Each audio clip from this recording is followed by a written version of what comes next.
O Senhor esteja convosco. Ele está no meio de nós. Proclamação do Evangelho de nosso Senhor Jesus Cristo, segundo São Lucas.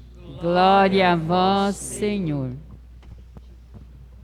Naquele tempo, Jesus contou esta parábola para alguns que confiavam na sua própria justiça e desprezavam os outros. 2 homens subiram ao templo para rezar. Um era fariseu, o outro cobrador de impostos. O fariseu, de pé, rezava assim em seu íntimo: Ó Deus, eu te agradeço porque não sou como os outros homens, ladrões, desonestos, adúlteros, nem como este cobrador de impostos. Eu jejuo 2 vezes por semana, eu dou o dízimo de toda a minha renda. O cobrador de impostos, porém, ficou à distância e nem se atrevia a levantar os olhos para o céu, mas batia no peito, dizendo: Meu Deus, tem piedade de mim que sou pecador. Eu vos digo, este último voltou para casa justificado, o outro não. Pois quem se eleva será humilhado, e quem se humilha será elevado. Palavra da salvação.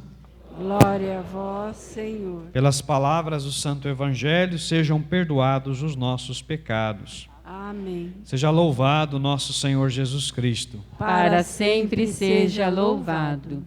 Estimados irmãos e irmãs, a liturgia deste final de semana, em conformidade com o do final de semana passado, continua insistindo na necessidade de estarmos sempre em oração, de sermos um povo que reza, uma igreja orante, de sermos realmente homens e mulheres em plena e profunda comunhão com Deus através da oração.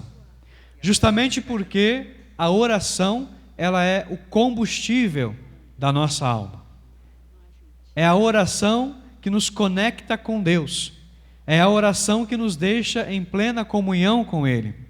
Assim, meus irmãos e minhas irmãs, quem quer estar sempre em comunhão com Deus deve ser um homem ou uma mulher orante, de oração. Quem não deseja estar com Ele, não reza. Quem tem fé, reza. Era esta a conclusão que nós chegávamos no último domingo. O homem e a mulher de fé é um homem ou uma mulher que reza, que tem comunhão com Deus. É um homem ou uma mulher que está em íntima união com o Senhor. E é esta busca que deve ser uma constante em nossas vidas. A busca por estarmos sempre em comunhão com Deus. É através da oração que Deus fala conosco. Quem quer ouvir a voz de Deus deve buscá-lo na oração, na palavra, na adoração, na meditação, e assim entraremos em comunhão com o Senhor. A prece do humilde atravessa as nuvens. Enquanto não chegar, não terá repouso, e não descansará, até que o Altíssimo intervenha, faça justiça aos justos e execute o julgamento. Então a nossa oração, ela, para chegar até o coração de Deus, deve partir de um coração humilde, um coração simples. É por isso, meus irmãos e minhas irmãs, que no Evangelho fica bem claro essa, vamos dizer, opção de Jesus pelos mais pobres, pelos mais simples, pelos humildes. O próprio Senhor vai dizer: bem-aventurados os pobres de espírito, porque deles é o reino dos céus. E hoje em dia falar de pobre na igreja é um desafio muito grande, né? Porque eu posso ser acusado de teologia da libertação, de comunista, de qualquer outra coisa, né? Mas é uma realidade bíblica. No Evangelho, Jesus sempre atende o pedido, está sempre do lado dos mais pobres, dos frágeis, dos pequenos. E é essa consciência que nós devemos ter. De lado as ideologias, fiquemos com o Evangelho. E nós devemos ser conduzidos por este Evangelho, que nos ensina que quanto mais simples, quanto mais humilde eu sou e me dirijo ao Senhor, a minha oração será atendida. Não da forma como o mundo entende, né? Porque de repente alguém pode pensar: nossa, mas eu vejo tanto pobre que reza, que faz novena, que faz tanto terço, que vai sempre na missa, e continua do mesmo jeito, parece que não enriqueceu. Ninguém reza para enriquecer financeiramente não, gente. Só em outras seitas por aí que promete esse falso paraíso aqui na terra, né? Nós não ensinamos ninguém na Igreja Católica a rezar para ficar rico, nem para ter prosperidade nas empresas ou coisa parecida. Nós rezamos para ajudar as pessoas a entrarem em comunhão com Deus, a voltar o seu coração para o Senhor, porque a nossa vida pertence a Ele. E o rico, na verdade, é aquele que entendeu que a sua vida está nas mãos do Senhor e depende inteiramente dele. É por isso que a grande Teresa de Ávila chegava a essa conclusão: quem tem Deus tem tudo. Rico de verdade é quem tem Deus, porque mesmo na tribulação, na dificuldade, na perseguição, permanece firme e forte, e muitas vezes com um sorriso no rosto, porque sabe que a sua felicidade consiste em servir a Deus, em estar com Ele. E é esta consciência que nós também devemos ter, e o Evangelho de hoje nos mostra bem isso, né? Coloca lá na parábola o fariseu e o cobrador de impostos.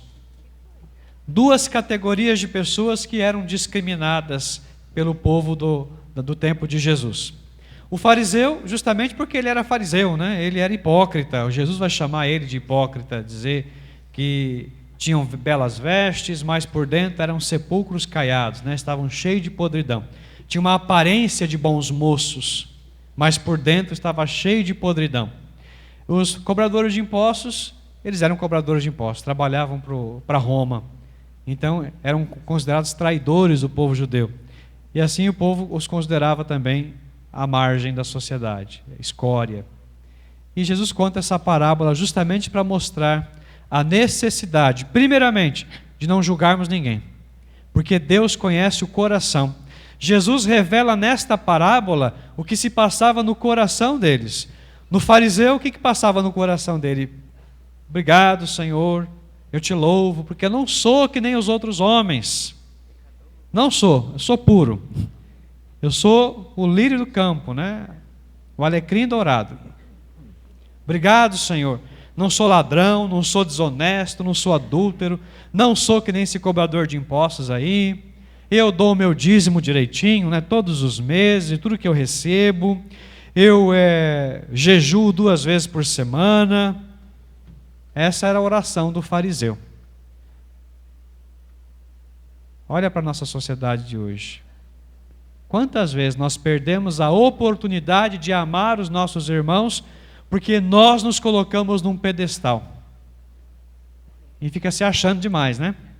Eu sou bom, imagina. Eu pego um monte de confissão assim às vezes, né? Padre, vim aqui, mas eu não tenho pecado, sou uma pessoa boa.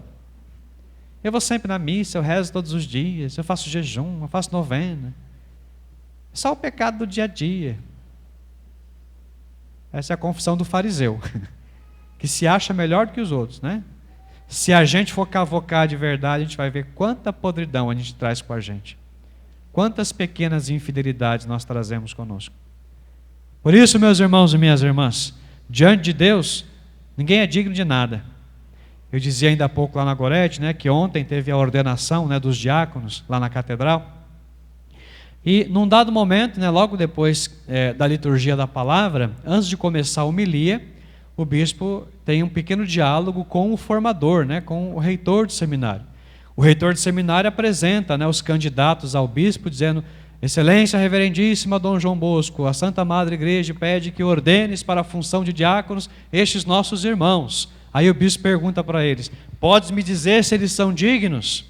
Aí enquanto o bispo rezava lá com o padre, ficava pensando: dignos não são. Nem eu sou. Ninguém é digno. Nós não somos dignos. Eu não sou digno de ser padre. Você casado na igreja, bonitinho, feliz, não é digno de ser casado na igreja, de receber esse sacramento, essa graça. É graça. É Deus que nos dignifica. É Deus que nos prepara. É Deus que nos dá essa graça para que a gente não se encha de orgulho achando que a gente pode tudo.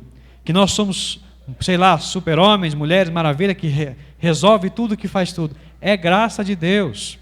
Se não for a graça de Deus, nós não somos capazes de nenhum ato bom. É porque Deus é bom, porque Deus é misericordioso, é Ele que nos dignifica, é Ele que nos prepara. E é por isso que no tempo do seminário nós temos uma equipe de formação que vai nos preparando, que vai nos lapidando. São uma média de 10 anos de formação aí para sair um padre. Rezando que no futuro não venha fazer coisa errada.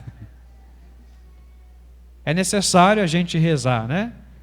Se para preparar um padre demora 10 anos, por que tem gente que casa, né, em 5 meses já, é o amor da minha vida? O namoro também deveria ser bem vivido, né? Bem preparado, para que ninguém depois diga, eu não estava com a cabeça no lugar, né? Só tempo, né? E tem gente que namora às vezes 20 anos, depois de um mês de casado separa. É necessária essa confiança na graça de Deus, na misericórdia do Senhor. E como disse, né? É Deus que nos dá essa graça, que nos dignifica. Então nós não podemos ficar se achando melhor do que ninguém, porque se não for a graça de Deus, nós não somos aquilo que nós somos. Se não for a graça de Deus, nós não somos nada. Então ele prossegue, né? Depois mostra a atitude do cobrador de impostos. O cobrador de impostos, porém, ficou à distância e nem se atrevia a levantar os olhos para o céu. Essa é uma atitude do quê? De humildade. Ele reconhece que é pecador.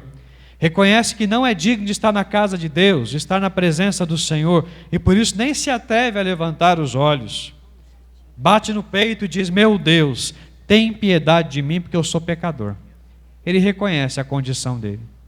Diante de Deus eu sou um mísero pecador. Necessito da sua misericórdia, necessito do seu perdão. Essa foi a atitude do fariseu. E é essa atitude que deve ser também nossa, né? Porque senão eu me revisto de super católico. Hoje tem os super católicos, né? Já viram? Tem o super católico que quer saber mais do que o Papa. Quer ser mais fiel à igreja do que o Papa. E critica o Papa, bispo, padre, tudo, né? Se acha no direito de se levantar contra a própria igreja.